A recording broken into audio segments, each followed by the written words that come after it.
Aujourd'hui, on vous présente une chronique sur la compression du nerf honteux chez les cyclistes. Les manifestations sont habituellement des paresthésies ou des engourdissements au niveau du périnée, du clitoris, du vagin et du pénis.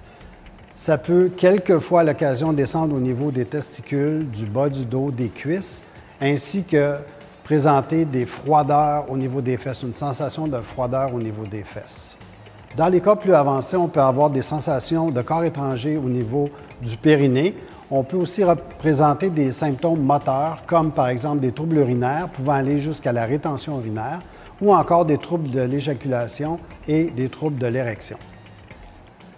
Le traitement est en deux temps. Dans un premier temps, on peut faire une infiltration du nerf honteux avec des corticostéroïdes ou encore avec un anesthésique local, ou dans des cas réfractaires, faire une chirurgie de décompression.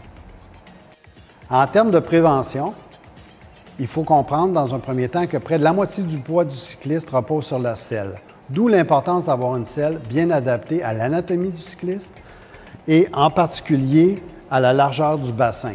On comprendra que le poids du corps repose sur les tubérosités sciatiques qui viennent s'appuyer sur la selle. Donc, il est important et voire même primordial de mesurer cette distance lors de l'achat d'une selle. Le rembourrage de la selle peut être également important, mais il n'y a pas une adéquation entre l'épaisseur de la selle et la protection contre la compression du nerf honteux. On doit également voir à bien ajuster le recul de la selle pour ne pas être trop appuyé et également le nez de la selle pour ne pas causer une compression au niveau du nerf honteux.